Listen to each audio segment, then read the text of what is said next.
നമുക്ക് അലീനയുടെയും മനുഷ്യങ്ങളുടെയും വരാൻ പോകുന്ന ദിവസങ്ങളിൽ നല്ലൊരു കഥ കേട്ടാലോ? വീഡിയോ ഇഷ്ടപ്പെടുവാണെങ്കിൽ ഒന്ന് ലൈക്ക് ചെയ്ത് ഹൈപ്പ് ചെയ്യാൻ മറക്കരുത് കേട്ടോ. അതോടൊപ്പം തന്നെ ആദ്യമായി കാണുന്നവരാണെങ്കിൽ സബ്സ്ക്രൈബ് ചെയ്യാനും മറക്കരുതേ. അങ്ങനെ നമ്മൾ കാണുന്ന ഒടുവിൽ സ്റ്റാലിൻ അലീനയെ കൂട്ടിക്കൊണ്ടു പോകാനായിട്ട് ഒരുങ്ങണം. ഒന്ന് കണ്ടപ്പോൾ തന്നെ സ്റ്റാലിലേക്ക് മനസ്സിലായി തൻ്റെ മകൾ തന്നെയാണ് ഇവള്. ഇനി പ്രത്യേകിച്ച് ഒരു DNA ടെസ്റ്റിനൊന്നും ആവശ്യമില്ല. കാരണം വേറൊന്നുമല്ല, തൻ്റെ അമ്മയുടെ അതേ ചായ തന്നെയാണ്. ഒടുവിൽ അങ്ങനെ ബാലേന്ദ്രനോട് പറഞ്ഞു, ഞാൻ എൻ്റെ മകളെ കൂട്ടിക്കൊണ്ട് പോയിക്കോളാം എന്നൊക്കെ പറഞ്ഞു. ബാലേന്ദ്രന് നല്ല സങ്കടമുണ്ട്, പക്ഷെ പറഞ്ഞിട്ട് കാര്യമൊന്നുമില്ല. ആ സമയത്തും അലീനയ്ക്ക് അറിയുണ്ടായിരുന്നില്ല താൻ തൻ്റെ അച്ഛനോടൊപ്പം അച്ഛൻ്റെ വീട്ടിലേക്കാണ് പോകുന്നതെന്നുള്ള കാര്യം. എന്താണെങ്കിലും ഇപ്പോഴറിയണ്ട, പോകുന്ന സമയത്ത് മാത്രം അവൾ ആ കാര്യങ്ങളൊക്കെ അറിഞ്ഞാൽ മതിയെന്ന് ബാലേന്ദ്രൻ മനസ്സിൽ കരുതി. തന്നെ കാണാൻ വന്നത് തൻ്റെ അച്ഛനാന്ന് പോലും അലീനയ്ക്കൊട്ട് അറിയത്തുണ്ടായിരുന്നില്ല. എന്താണെങ്കിലും അങ്ങനെ ഒടുവിൽ പോകാനായിട്ടുള്ള ഡേറ്റൊക്കെ ഫിക്സ് ചെയ്യുവേണം. പക്ഷെ ആ സമയത്ത് പോയി എല്ലാവരുടെയും യാത്രകളൊക്കെ പറയണമല്ലോ. ഇനി കൊല്ലപ്പള്ളി വീട്ടിലേക്കൊന്നും പെട്ടെന്നൊന്നും വരവുണ്ടാകത്തില്ല. അപ്പോൾ കൊല്ലപ്പള്ളി വീട്ടിൽ പോയി എല്ലാവരുടെയും യാത്ര പറയണം, തൻ്റെ അമ്മയോടും ഒക്കെ യാത്ര പറയണം. അങ്ങനെ ബാലേന്ദ്രനോട് അതിനെക്കുറിച്ച് സംസാരിക്കണം. ബാലേന്ദ്രൻ പറഞ്ഞു, അതിനെന്താ, നീ പോയി യാത്ര പറഞ്ഞോളാം പറഞ്ഞ് പെർമിഷൻ കൊടുക്കുന്നുണ്ട്. അതോടൊപ്പം തന്നെ അലീന ബാലേന്ദ്രനെയും കൂട്ടിക്കൊണ്ട് താൻ പോകുന്ന ഓർഫനേജിലൊക്കെ പോയി. അത് ബാലേന്ദ്രൻ പറഞ്ഞിട്ട് തന്നെയായിരുന്നു പോയത്. അലീന പോയാലും ഓർഫനേജിലെ കാര്യങ്ങളൊന്നും മുടങ്ങാൻ പാടില്ലല്ലോ. അങ്ങനെ അവിടെ പോയി ബാലേന്ദ്രനെ പരിചയപ്പെടുത്തുന്നുണ്ട് അലീന. ഇനി എല്ലാ മാസവും അച്ഛൻ കൊണ്ടുവന്ന സാധനങ്ങളൊക്കെ തന്നോളൂ എന്നൊക്കെ പറഞ്ഞ് പരിചയപ്പെടുത്തുക. പിന്നീട് ബാലേന്ദ്രനെ അലീനയെ കൂട്ടിക്കൊണ്ട് ടെക്സ്റ്റൈൽ ഷോപ്പിലേക്ക് വന്നു. അലീനയ്ക്ക് വേണ്ടുന്ന കുറേ ഡ്രസ്സുകളൊക്കെ വാങ്ങിച്ചു കൊടുക്കാനായിരുന്നു.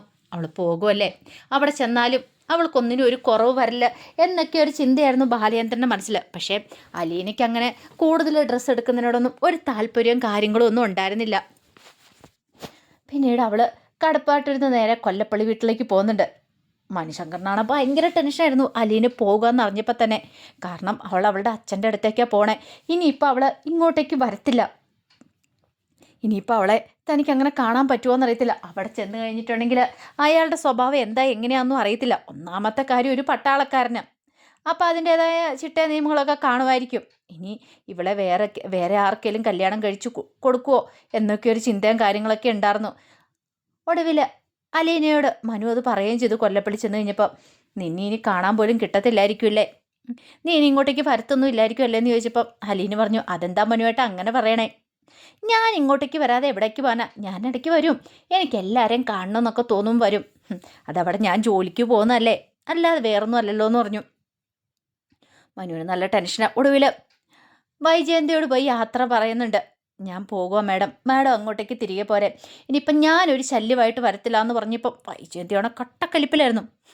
നീ ഒറ്റ എഴുത്തി എല്ലാത്തിനും കാരണം, എന്നെ എൻ്റെ മക്കളെയും തമ്മിൽ തെറ്റിച്ച നീ അവിടെ ഇല്ലായിരുന്നെങ്കിൽ ഇപ്പം എൻ്റെ ജീവിതം നല്ല സ്വർഗം പോലെ ആയാനും, എന്നെയും ബാലേന്ദ്രനെയും തമ്മിൽ തെറ്റിച്ച എന്നൊക്കെ പറഞ്ഞ് കുറേ ദേഷ്യപ്പെട്ടു.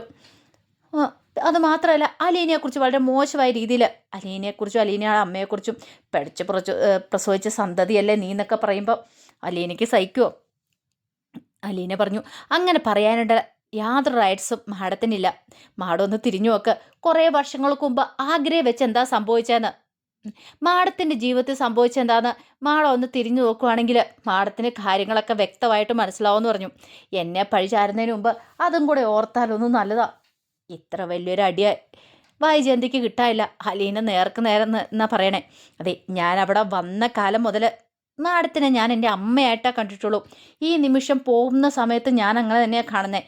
മാഡത്തിന് എന്നെ ജോലിക്കാരിയായിട്ടോ അല്ലെങ്കിൽ എങ്ങനെ വേണേലും കാണാം, പക്ഷെ ഞാൻ അങ്ങനെയല്ല കണ്ടിട്ടുണ്ടായിരുന്നേ. മാഡത്തിനെ, അതെ മാഡത്തിൻ്റെ മക്കളെയൊക്കെ എൻ്റെ കൂടപ്പുറപ്പുകളായിട്ടാണ് കണ്ട് സ്നേഹിച്ചത്.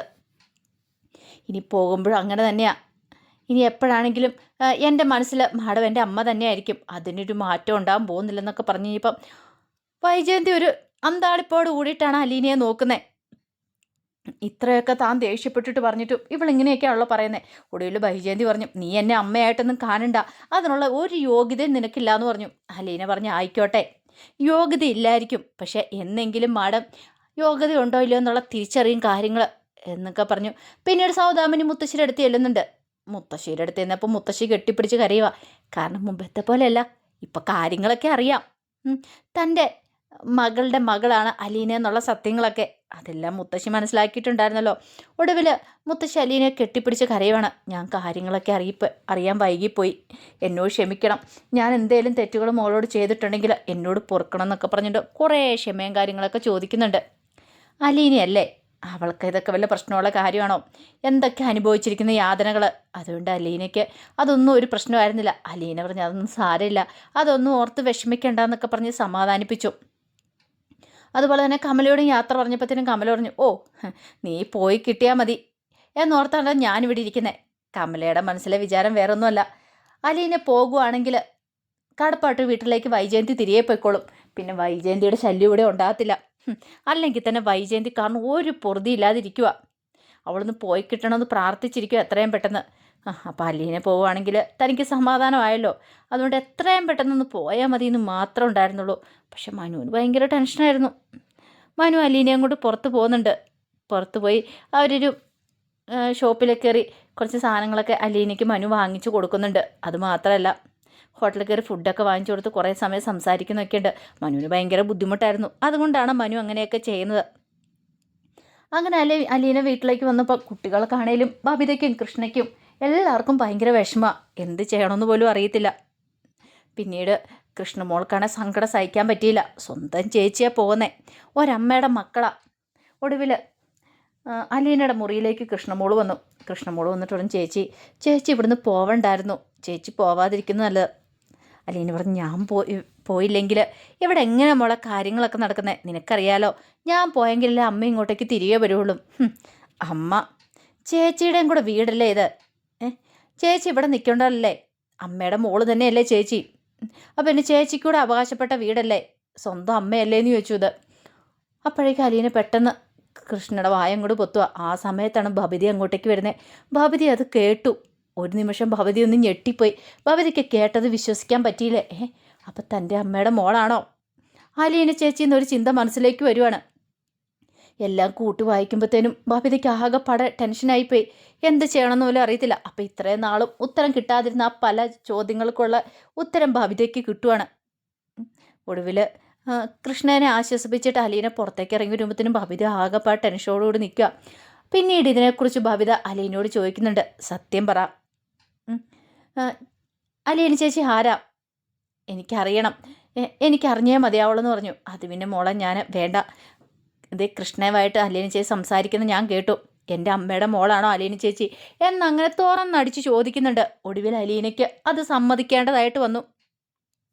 അലീന സമ്മതിച്ചു. അലീന പറഞ്ഞു, അതെ എനിക്ക് നിന്നോട് എത്ര സ്നേഹമുണ്ടെന്നറിയാവോ? കാരണം മറ്റൊന്നുമല്ല, ഈ വീട്ടിൽ ബാക്കി എല്ലാവരും ഞാൻ ആരാന്ന് എന്താണെന്നൊക്കെ അറിഞ്ഞിട്ടാണ് എന്നെ സ്നേഹിച്ചത്. പക്ഷേ എങ്കിൽ നീ അങ്ങനല്ല. നീ ഞാൻ ആരാന്ന് പോലും അറിയില്ലായിരുന്നു, വെറും ഒരു ജോലിക്കാരി. അങ്ങനെ അറിഞ്ഞിട്ടാണ് നീ എന്നെ സ്നേഹിച്ചത്. അത് നിസ്വാർത്ഥമായ സ്നേഹമാണ്. കാരണം നിനക്ക് എത്രമാത്രം എന്നോട് സ്നേഹമാണെന്ന് എനിക്കറിയാം. ആത്മാർത്ഥമായിട്ട് സ്നേഹമാണ്. ഒരമ്മയുടെ മക്കളാന്ന് അറിഞ്ഞുകൊണ്ടൊന്നും അല്ല നീ എന്നോട് സ്നേഹിച്ചത്. അതുകൊണ്ട് അതെ, ഇതിൻ്റെ ഇരട്ടിയായിട്ട് നിന്നെ ഞാൻ സ്നേഹിച്ചിട്ടുണ്ട്. എനിക്കറിയാം നീ എത്രമാത്രം പാവമെന്നുള്ള കാര്യം. അത് കേട്ടപ്പോഴത്തേനും ഭവിത അലീനയെ കെട്ടിപ്പിടിച്ച് കരയാണ്. എന്നിട്ടാണ് ചേച്ചി ഇവിടുന്ന് പോകണേ, ഇവിടുന്ന് പോകണ്ടെന്നൊക്കെ പറഞ്ഞ് കരയാണ്. ഞാൻ അമ്മയായിട്ട് സംസാരിക്കാം. വേണ്ട, കാരണം അമ്മയ്ക്ക് ഈ കാര്യങ്ങളൊന്നും അറിയത്തില്ല. അതുകൊണ്ട് തൽക്കാലത്തേക്ക് ഇതിനെക്കുറിച്ചൊന്നും പറയണ്ടെന്ന് പറഞ്ഞു.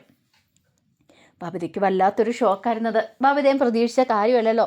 അങ്ങനെ കുറച്ച് സമയം കഴിഞ്ഞപ്പം കൃഷ്ണമോളുടെ അടുത്തേന്ന് ഭവിത ഇതിനെക്കുറിച്ച് സംസാരിക്കുമ്പം കൃഷ്ണമോൾ പിന്നെ തനിക്കറിയാവുന്ന കാര്യങ്ങളൊക്കെ പറയണം. അച്ഛനാണ് തന്നോട് ഇതിനെക്കുറിച്ചൊക്കെ പറഞ്ഞതെന്നൊക്കെ എല്ലാം കേട്ട് കഴിഞ്ഞപ്പോൾ ഭവിത പറഞ്ഞു, പാവം അച്ഛന്. എന്നിട്ട് നമ്മളെല്ലാവരും കൂടി അച്ഛനെ കുറ്റപ്പെടുത്തി. പിന്നെ അലീന ചേച്ചിയെ ഞാൻ എത്രമാത്രം ദ്രോഹിച്ചിട്ടുണ്ട്. ഇപ്പം അതൊക്കെ എനിക്ക് ഓർക്കുമ്പോൾ സങ്കടം സഹിക്കാൻ പറ്റുന്നില്ലെന്നൊക്കെ പറഞ്ഞുകൊണ്ട് ബബിത ഭയങ്കര കരച്ചിലാണ്. കൃഷ്ണ ആശ്വസിപ്പിച്ചു, സാരമില്ല ചേച്ചി എവിടേക്ക് പോയാലും നമ്മളുടെ അടുത്തേക്ക് തിരികെ വരും. പിന്നെ അമ്മ ഇവിടെ വന്നു കഴിഞ്ഞിട്ടുണ്ടെങ്കിൽ അറിയാലോ, എനിക്ക് എന്തായാലും അമ്മയെ പഴയതുപോലെ അങ്ങനെ സ്നേഹിക്കാൻ പറ്റുമെന്ന് തോന്നുന്നില്ല. ബബിതയ്ക്കും കൃഷ്ണമോൾക്കൊക്കെ ഭയങ്കര ബുദ്ധിമുട്ടായിരുന്നു അലീന അവിടെ നിന്ന് പോകുന്നതുകൊണ്ട്. പക്ഷെ രോഹിത്തിന് ഈ കാര്യങ്ങളൊന്നും അറിയുന്നുണ്ടായിരുന്നില്ലല്ലോ. തൻ്റെ അമ്മയുടെ മകളാണ് ഈ കാര്യങ്ങളൊക്കെ എന്നറിയുന്നുണ്ടായിരുന്നില്ല. അങ്ങനെ എന്താണല്ലോ അലീന പോകുന്നതിന് മുമ്പ് ബബിതയാണ് രോഹിത്തിനോട് ഈ കാര്യങ്ങളൊക്കെ പോയി പറയുന്നത്. അത് കേട്ടതും രോഹിത്തിനും വല്ലാത്തൊരു ഞെട്ടലായിരുന്നു. രോഹിത്തും ഒരിക്കലും പ്രതീക്ഷ കാര്യമായിരുന്നില്ല ഇങ്ങനെയൊരു ട്വിസ്റ്റ്. അപ്പോൾ അതിൻ്റെ കഥകളൊക്കെയാണ് ഇനി വരുന്ന ദിവസങ്ങൾ നമ്മൾ കാണുന്നത്. അതിൻ്റെ ബാക്കി വിശേഷങ്ങളുമായിട്ട് പിന്നീട് വരാട്ടോ. മറക്കാതെ എല്ലാവരും കയറി കാണാൻ ശ്രമിക്കണേ. ഒരിക്കൽ കൂടി എല്ലാവർക്കും ശുഭദിനം നേർന്നുകൊണ്ട് നിർത്തുന്നു. നന്ദി.